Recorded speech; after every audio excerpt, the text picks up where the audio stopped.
Pourquoi certaines personnes, lorsqu'elles entrent dans une pièce, captivent instantanément l'attention de tous, tandis que d'autres, même après des heures de conversation, restent invisibles?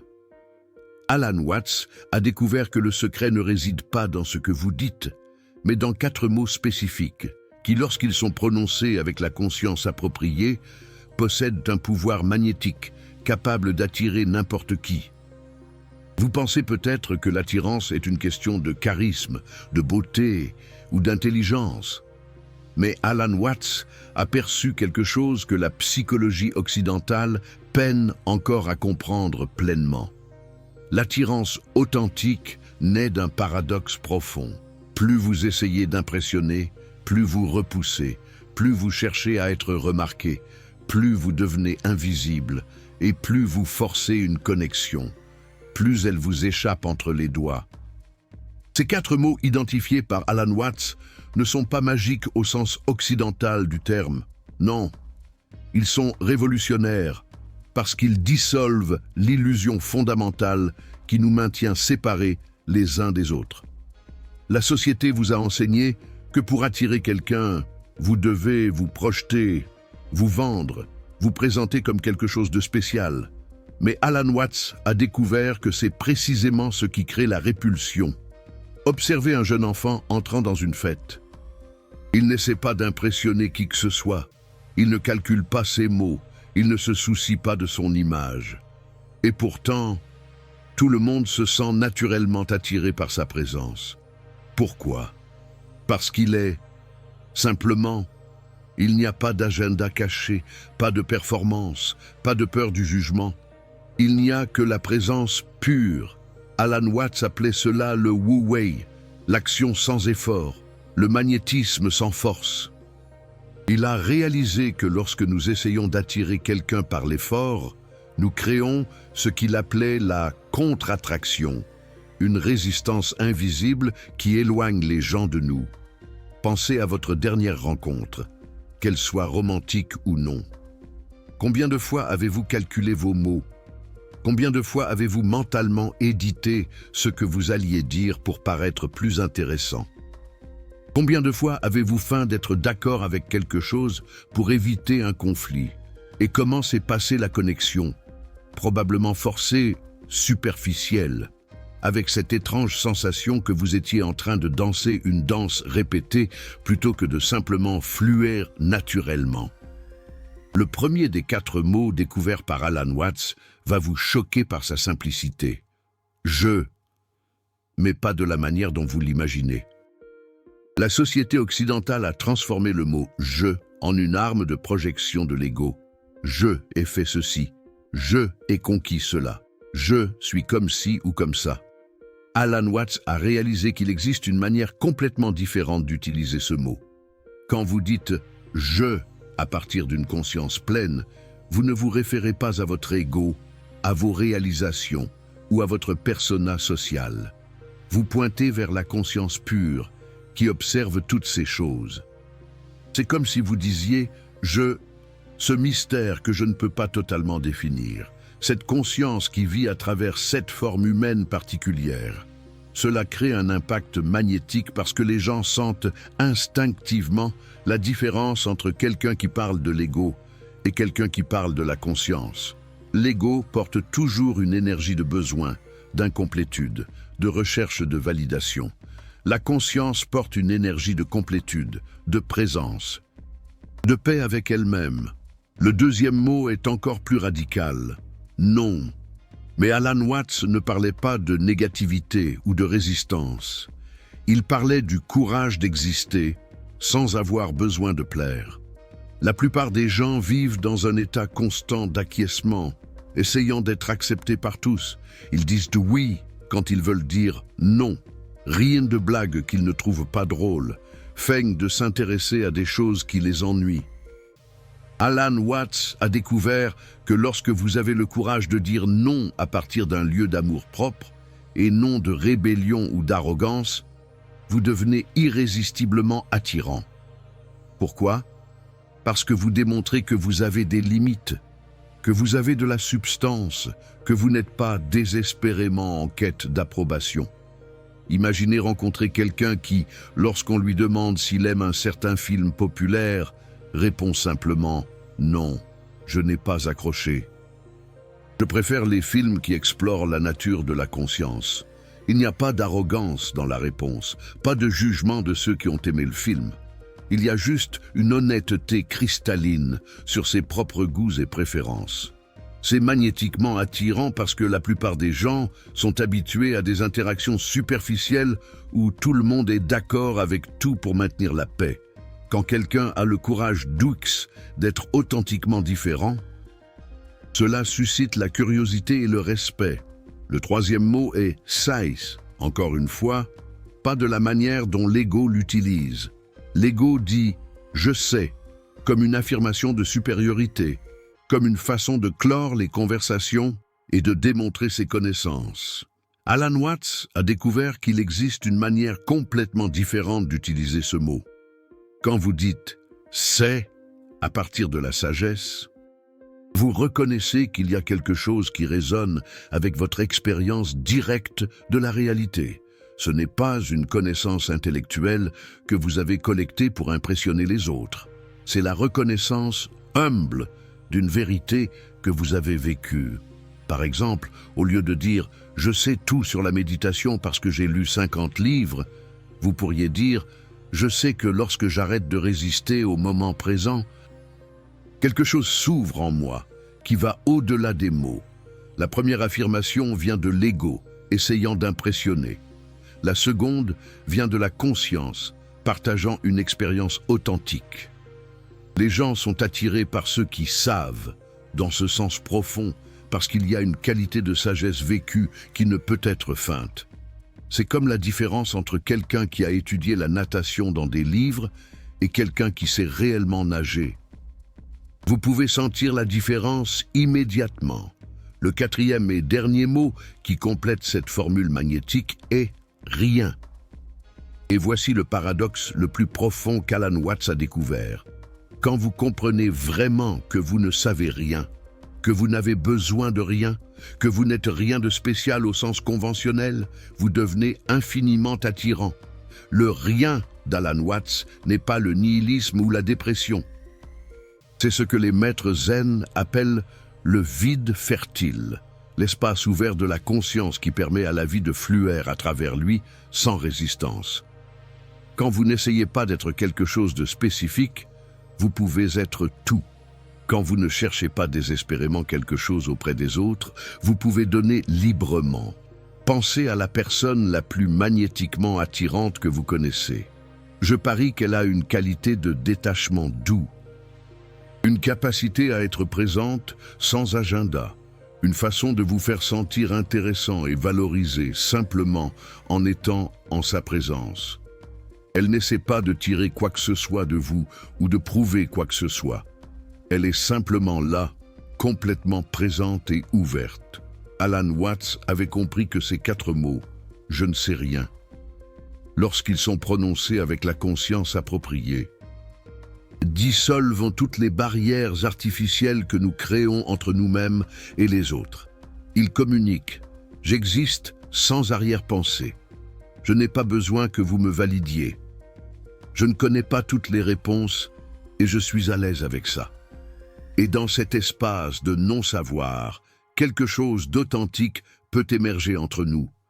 Mais voici le rebondissement qui va changer votre perspective pour toujours.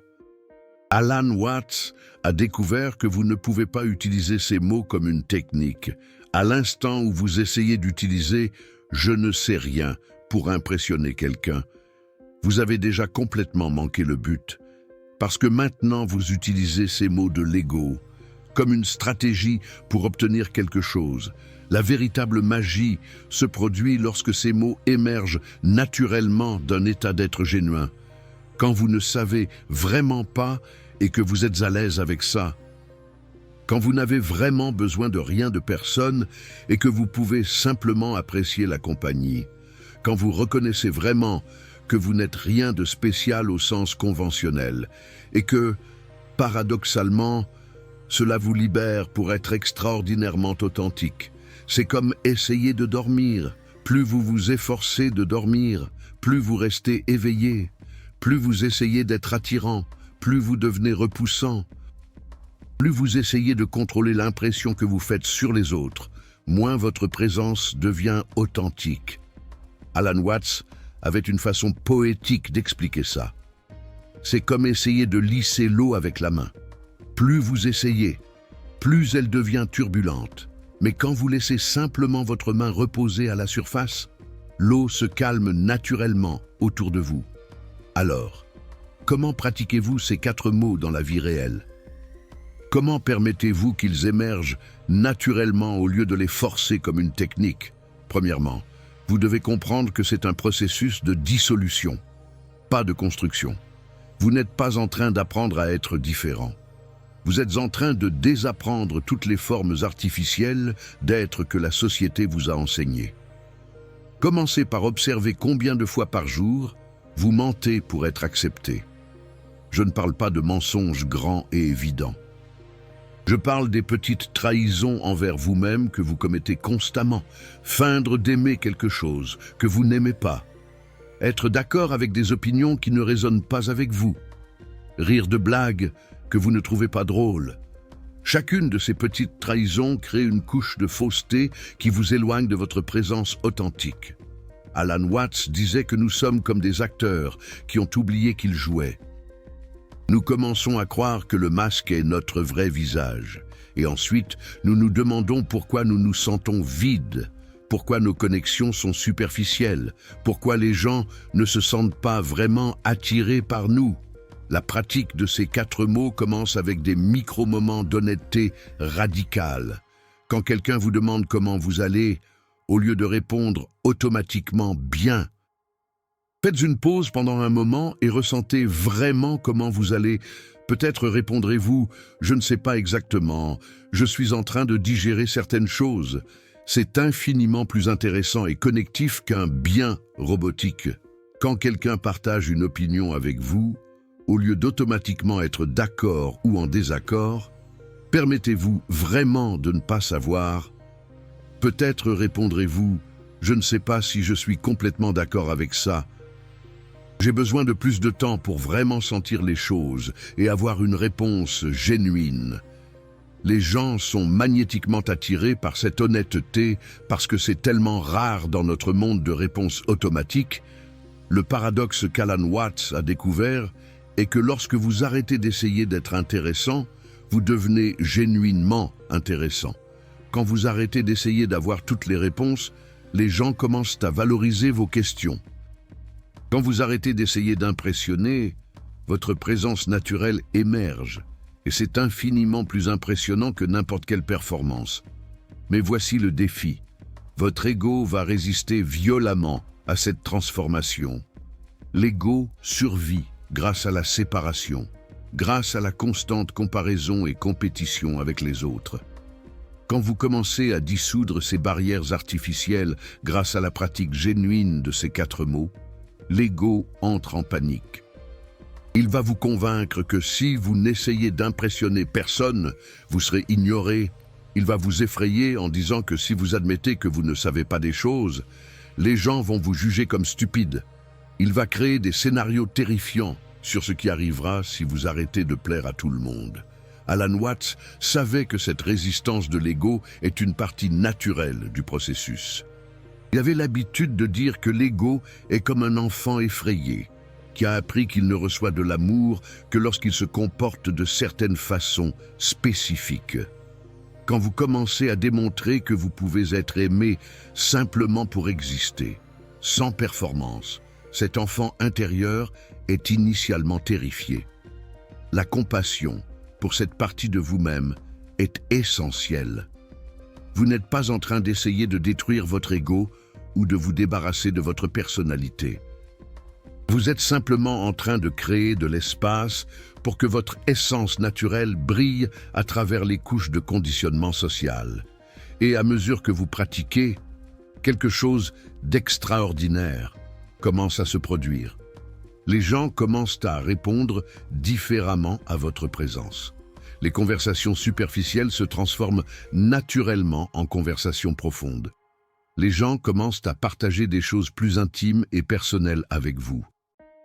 Vous découvrez que vous avez un effet calmant et inspirant sur les autres, sans même essayer. Cela arrive parce que, lorsque vous êtes présent sans arrière-pensée, vous créez un espace SR pour que les autres soient également authentiques. Votre présence communique. Vous n'avez pas besoin de jouer un rôle pour moi. Vous pouvez simplement être qui vous êtes, et c'est suffisant.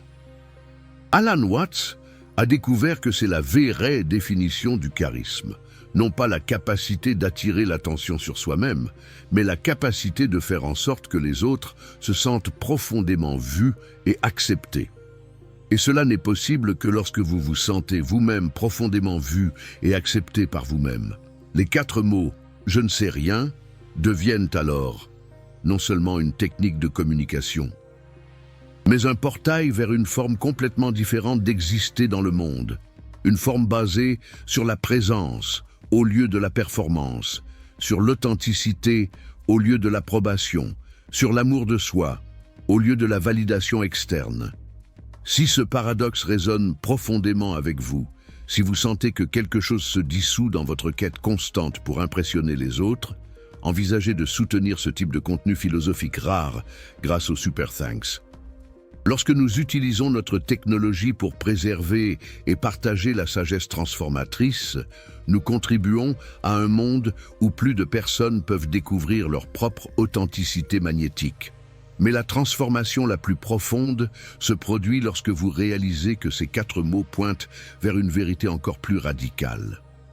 Alan Watts a découvert que le « je qui ne sait rien » n'est pas vraiment un « je » séparé des autres « je ».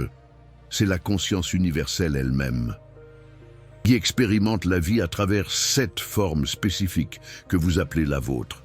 Quand vous prononcez ces 4 mots, à partir de cette réalisation, ils portent une énergie complètement différente.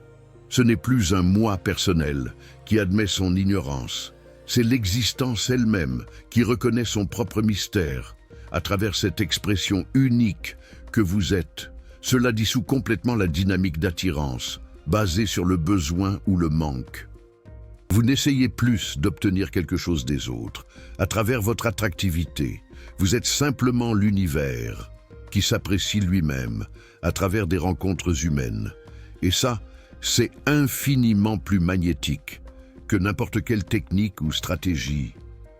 Les gens sentent instantanément cette différence énergétique, même s'ils ne peuvent pas articuler intellectuellement ce qu'ils ressentent. Ils se sentent en présence de quelqu'un qui est profondément en paix avec lui-même, quelqu'un qui n'a besoin de rien d'eux, mais qui peut apprécier génuinement la compagnie et la connexion. Et alors, Alan Watts nous laisse avec le paradoxe final. Quand vous n'avez vraiment pas besoin d'attirer qui que ce soit, vous devenez irrésistiblement attractif. Quand vous n'avez vraiment pas besoin d'être aimé par les autres, vous découvrez que l'amour flue naturellement dans votre direction. Quand vous ne savez vraiment rien, vous accédez à une sagesse qui va bien au-delà du simple savoir intellectuel.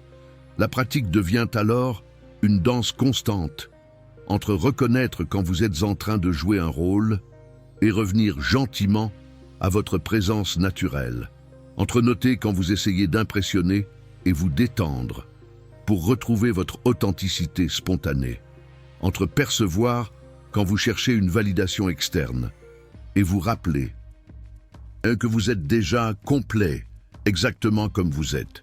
Mais il existe encore une couche plus profonde dans cette découverte d'Alan Watts. Il a réalisé que ces 4 mots sont comme une clé qui ouvre non seulement des portes extérieures de connexion avec les autres, mais aussi des portes intérieures de connexion avec soi-même. Quand vous pratiquez « je ne sais rien » avec une sincérité génuine, vous vous libérez de tous les rôles que vous avez appris à représenter pour survivre socialement. Pensez à combien de versions différentes de vous-même vous présentez au cours d'une seule journée. La version professionnelle au travail, qui parle de façon calculée et évite les controverses. La version familiale à la maison, qui peut être complètement différente. La version sociale avec des amis, qui peut-être cache certaines vulnérabilités, et la version romantique dans les relations, qui peut être constamment en train d'essayer de plaire et d'impressionner. Alan Watts a découvert que cette fragmentation interne est ce qui crée la répulsion magnétique. Les gens sentent une inconsistance énergétique. Ils perçoivent, même subconsciemment, qu'ils interagissent avec une persona au lieu d'une personne réelle. Et cela crée une méfiance instinctive, une sensation que quelque chose manque ou n'est pas authentique. Quand vous commencez à pratiquer ces 4 mots, comme un état d'être, au lieu d'une technique, quelque chose de révolutionnaire se produit. Toutes ces versions fragmentées de vous-même commencent à s'intégrer dans une présence cohérente et unifiée. Vous arrêtez de changer de masque en fonction du contexte social et vous commencez à être constamment vous-même dans toutes les situations. Cela ne signifie pas que vous devenez inadapté. Pour différents contextes sociaux, en fait, c'est l'opposé qui se produit. Vous devenez infiniment plus adaptable, parce que vous n'êtes plus prisonnier de scripts rigides de comportement. Quand vous ne savez vraiment pas comment vous devez être dans chaque situation, vous pouvez répondre authentiquement à ce que chaque moment spécifique demande. Alan Watts avait l'habitude d'utiliser la métaphore de l'arbre pour expliquer cela. Un arbre n'essaie pas d'être différent. Pour impressionner le vent, la pluie ou le soleil, il est simplement arbre, constamment, en toutes les saisons. Mais observez comment il s'adapte naturellement. Ses feuilles dansent avec le vent, ses racines cherchent l'eau, ses branches s'inclinent vers la lumière. Il est complètement réactif, sans jamais cesser d'être authentiquement arbre. Cette qualité de réactivité authentique est irrésistiblement magnétique, parce qu'elle est extrêmement rare. La plupart des gens sont tellement occupés à essayer de gérer les impressions qu'ils ont complètement perdu la capacité de répondre genuinement à ce qui se passe dans le moment présent. Imaginez rencontrer quelqu'un qui, quand vous partagez une difficulté, n'essaie pas immédiatement de vous donner des conseils ou de changer de sujet par inconfort. Au lieu de cela, cette personne reste simplement présente avec votre difficulté. Elle peut dire quelque chose comme « Je ne sais pas comment résoudre ça pour toi, mais je peux sentir que c'est vraiment difficile. Y a-t-il autre chose que tu aimerais me raconter ?» Cette réponse est magnétiquement attractive parce qu'elle démontre une présence réelle. La personne n'essaie pas de se montrer sage ou utile. Elle n'essaie pas d'échapper à l'inconfort émotionnel. Elle est simplement là, complètement disponible. Pour quoi que ce soit qui émerge dans le moment, Alan Watts a réalisé que cette disponibilité totale n'est possible que quand vous avez dissous le besoin de maintenir une image spécifique de vous-même. Quand vous ne savez vraiment pas qui vous devriez être, vous pouvez découvrir qui vous êtes naturellement, dans chaque moment unique. Et voici un autre paradoxe profond. Quand vous arrêtez d'essayer de contrôler comment les autres vous voient, vous gagnez une perception beaucoup plus claire de comment vous les affectez réellement. C'est comme si, en enlevant vos propres filtres et masques, vous développiez aussi la capacité de voir à travers les masques des autres. Cela se produit parce que, quand vous n'êtes plus sur la défensive concernant votre propre image, vous pouvez devenir vraiment curieux à propos des autres.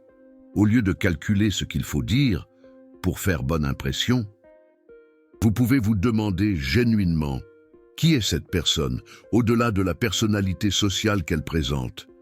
Qu'est-ce qui lui importe vraiment? Quelles sont ses peurs cachées et ses joies secrètes? Cette curiosité génuine à propos des autres est peut-être l'aimant interpersonnel le plus puissant qui existe. Les gens se sentent profondément vus et appréciés quand quelqu'un est genuinement intéressé à découvrir qui ils sont réellement. Au lieu de simplement interagir avec leur persona superficiel, Alan Watts a découvert que cette forme de curiosité n'émerge naturellement que quand vous êtes vous-même devenu confortable, avec le fait d'être vu au-delà de vos propres masques sociaux. C'est un processus circulaire. Plus vous vous acceptez complètement, y compris vos ombres et vos imperfections, plus vous pouvez accepter les autres complètement. Et plus vous acceptez les autres complètement, plus ils se sentent en sécurité, pour être génuins, en votre présence. Et alors, quelque chose de magique se produit dans vos relations. Les conversations arrêtent d'être des échanges superficiels d'informations ou des compétitions subtiles d'ego. Elles deviennent des explorations conjointes de l'expérience humaine. Chaque rencontre devient une occasion unique de découvrir quelque chose de nouveau sur la vie, à travers le prisme. La perspective particulière d'une autre personne, mais peut-être que l'aspect le plus transformateur de cette pratique est la manière dont elle modifie votre relation avec la solitude. Alan Watts avait compris que la plupart des gens ont peur de se retrouver seuls, non pas à cause de la solitude elle-même, mais parce qu'ils doivent faire face à tous les masques, à toutes les performances qu'ils ont construites, sans avoir un public pour les valider. Quand vous pratiquez sincèrement le « je ne sais rien », la solitude se transforme en une opportunité précieuse de découvrir qui vous êtes, quand personne ne vous regarde. Et ce que vous découvrez vous surprend souvent. Vous êtes beaucoup plus intéressant, plus créatif et plus paisible que n'importe quel persona que vous ayez jamais construite pour impressionner les autres. Cette paix profonde avec vous-même, lorsque vous êtes seul, est peut-être la qualité la plus magnétiquement attirante de toutes. Les gens peuvent sentir quand quelqu'un est vraiment à l'aise en sa propre compagnie. Cela communique une complétude interne qui est extrêmement rare et paradoxalement donne envie aux autres de faire partie de cette complétude. C'est comme si vous deveniez une source au lieu d'un trou noir émotionnel, au lieu de drainer l'énergie des autres à travers des besoins constants de validation et d'approbation. Vous devenez quelqu'un qui a vraiment quelque chose de précieux à offrir, une présence authentique, une curiosité authentique, une acceptation inconditionnelle. C'est devenir un peu comme le Dalai Lama, mais sans la robe. Alan Watts avait l'habitude de dire que les relations les plus magnétiques ne sont pas entre des personnes qui ont besoin l'une de l'autre, mais entre des personnes qui s'apprécient mutuellement, sans nécessité. C'est la différence entre la soif et la dégustation. Quand vous avez soif, vous buvez de l'eau désespérément, sans vraiment la savourer. Quand vous n'avez pas soif, vous pouvez apprécier le goût, la température, l'expérience complète de l'eau. C'est un peu comme déguster un verre de Bordeaux après une longue journée. Les relations basées sur le besoin sont comme la soif émotionnelle, désespérée, urgente, laissant souvent les deux personnes se sentir encore plus vides après. Les relations basées sur l'appréciation sont comme la dégustation émotionnelle, détendue, présente, mutuellement nutritive. Et alors, vous réalisez que ces 4 mots d'Alan Watts ne concernent pas seulement l'attirance interpersonnelle, ils concernent une révolution complète dans la façon dont vous existez dans le monde. Quand vous ne savez sincèrement pas qui vous devriez être, vous pouvez découvrir qui vous êtes authentiquement. Quand vous n'avez sincèrement besoin de rien de personne, vous pouvez apprécier tout ce que la vie offre. Quand vous reconnaissez sincèrement que vous ne savez rien, vous vous ouvrez à apprendre infiniment. C'est la liberté ultime qu'Alan Watts a découverte, la liberté d'être complètement vous-même, sans peur, sans besoin, sans agenda. Et ironiquement, c'est exactement cette liberté qui vous rend irrésistiblement magnétique pour les autres, qui aspirent également à cette même libération. Comme un dernier paradoxe, Alan Watts nous rappelle que ce voyage de découverte de qui vous êtes vraiment ne se termine jamais. Chaque jour offre de nouvelles opportunités de pratiquer ces 4 mots, de nouvelles situations, pour découvrir Ou nous portons encore des masques, de nouveaux moments, pour choisir la présence authentique. Au lieu de la performance calculée, c'est un chemin de liberté croissante qui, paradoxalement, rend chaque rencontre humaine plus riche et plus significative. Parmi ces réalisations, laquelle a le plus dissous vos anciennes façons d'essayer d'attirer les autres? Dans quel moment avez-vous senti votre présence naturelle émerger quand vous avez arrêté de tant essayer?